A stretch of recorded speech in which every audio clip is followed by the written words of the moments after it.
अमीर घर की चिड़िया थी।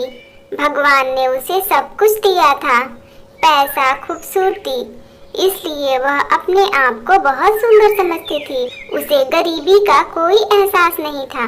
वह किसी गरीब की भावनाओं को भी नहीं समझती थी। बंटी कबूतर उसके घर में नौकर का काम करता था। वह उसके घर के सभी काम करता था। एक दिन बंटी टूनी को गाना गाते समय देखता है तो वह बहुत खुश होता है, क्योंकि उसे भी गाना गाने का बहुत शौक था। एक दिन बंटी ने टूनी का गिटार उठाकर बजाना शुरू कर दिया। तभी टूनी वहां आ जाती है। वह उसका गिटार बंटी को बजाते देखती है और गुस्से से आग बबूला हो जाती है और वह उसे जोरदार थप्पड़ लगा देती है। तूने मेरे गिटार को हाथ भी कैसे लगाया? तू नौकर है, अपनी औकात भूल गया है। तू नौकर है, नौकर की तरह फैमिली मेंबर बनने की कोशिश मत कर। मुझे माफ कर दो मैडम, आगे से आपका कोई भी सामान हाथ नहीं लगाऊंगा। तुझे छोड़ूंगी नहीं मैं। चल अपनी मम्मी पापा से अभी बताती हूँ।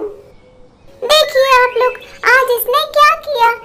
इसने मेरा गिटार उठाकर बजाना शुरू कर दिया। आप लोगों ने इसे सर चढ़ा रखा है। इसे निकाल दीजिए इस घर से। मुझे माफ कर दीजिए साहब, आगे से मैं मैडम का कोई भी सामान हाथ नहीं लगाऊंगा। मुझे नौकरी से मत निकालिए। तेरी इस हरकत के बाद मैं तुझे एक दिन भी इस घर में रहने नहीं दूंगी। तेरी इतनी हिम्मत बढ़ गई है कि तूने मेरी बेटी का गिटार बजाया। आज ये किया है, कल तू कुछ और सामान चुराएगा। सुनिए जी, इसे आज ही घर से बाहर निकालिए। अरे इतनी सी बात के लिए क्या इसे घर से निकालूं? बंटी बेटा, आज के बाद तुम टूनी बिटिया का कोई भी सामान हाथ मत लगाना, उसे पसंद नहीं है। धन्यवाद मालिक। बंटी माफी मांगकर वहां से चला जाता है, लेकिन उसके अंदर सीखने का बहुत जुनून था। टोनी के गुरु जब म्यूजिक सिखाते तो बंटी दूर खड़े होकर सब सीखता है। बाद में रियाज करता था। धीरे धीरे वह बहुत अच्छा गाने लगा। टोनी, कल तो तुम्हारा म्यूजिक कंपटीशन है ना? तुमने अभ्यास कर लिया है ना? हाँ गुरुजी, मैंने पूरी तैयारी कर ली है। अच्छा गाओ बेटा। टोनी जैसे ही गाना शुरू करती है, उसके गुरु को गुस्सा आ जाता है। ना सुर ना ताल। टोनी, क्या तुम्हें मैंने ऐसा ही सिखाया है? तुम तो मेरा नाम गंदा कर दोगी।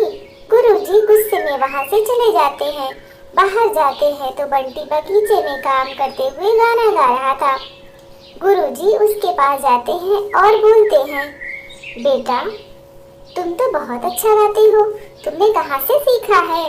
तुम्हारे सुर ताल एकदम सही है, तुमने कहाँ से सीखा है? सर, मुझ जैसे गरीब को कौन म्यूजिक सिखाएगा? मेरे पास उसकी फीस देने के लिए पैसे कहाँ हैं? जब आप मैडम को सिखाते थे तभी मैं चुपके से सीख लेता था। अरे वाह बेटा, तुमने बिना सिखाए इतना अच्छा सीखा। ये सिखाया जाए तो तुम बहुत अच्छे सिंगर बन जाओगे। मुझे तुम पर गर्व है। तभी टोनी के परिवार वाले पीछे से सारी बातें सुन रहे थे। नालायक, नमक हराम, तुमने अपना गंदा खून दिखा ही दिया। तुमने मेरी बेटी का सपना ही उससे छीन लिया।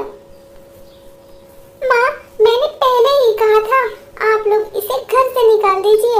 आप लोगों ने मेरी एक ना सुनी। अरे आप लोग इसे क्यों बोल रहे हैं? ये तो आप लोगों का नाम रोशन करेगा एक दिन।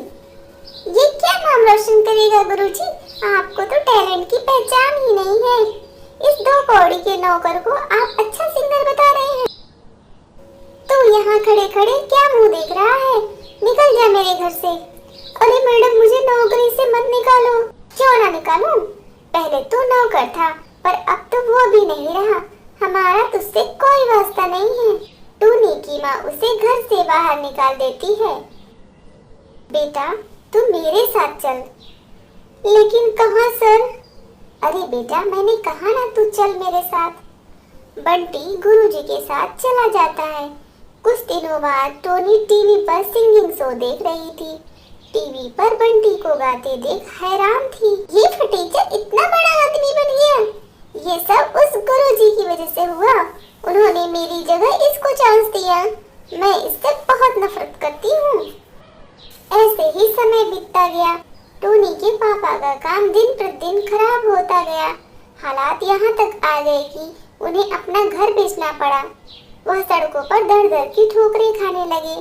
तभी उसके पास एक गाड़ी आकर रुकती है। उसमें से बंटी बाहर निकलता है। उसके कपड़े और हाव भाव से कोई नहीं कह सकता कि वह पहले नौकर था। वह टोनी के पापा से कहता है, सर आप यहाँ? टोनी के पापा सारी बातें बंटी को बता देते हैं। बंटी कहता है, सर आप लोग मेरे साथ मेरे घर चलिए। आप लोग मेरा परिवार हैं। आप लोग के अलावा मेरा कोई नहीं है इस दुनिया में। बंटी, हमने तुम्हारे साथ इतना गलत किया, फिर भी तुम हमारी मदद करना चाहते हो। सर जो होता है अच्छे के लिए होता है। अगर उस दिन आप लोग मुझे घर से नहीं निकालते तो मैं आज यहाँ तक नहीं पहुँचता। बंटी उन सबको घर लेकर आता है। वहाँ जाने पर टोनी के पापा को बंटी की एक डायरी मिलती है, जिससे उनको पता चलता है कि वह टोनी को बहुत पसंद करता है। टोनी के पापा बंटी से कहते हैं, मैं जानता हूँ तुम टोनी को पसंद करते हो। क्या तुम टोनी से शादी करना चाहोगे? लेकिन सर, टोनी मैडम तो मुझे पसंद नहीं करती है। पीछे खड़ी टोनी सारी बातें सुन लेती है और बोलती है, बंटी मुझे माफ कर दो। मैंने तुम्हें बहुत गलत समझा। तुम्हारे साथ बहुत बुरा किया। कभी किसी इंसान को छोटा नहीं मानना चाहिए। वक्त और तकदीर किसी की कभी भी बदल सकती है। फिर टोनी व बंटी की शादी हो जाती है। तो दोस्तों, कैसी लगी आज की कहानी? हमें कमेंट करके बताएं। धन्यवाद।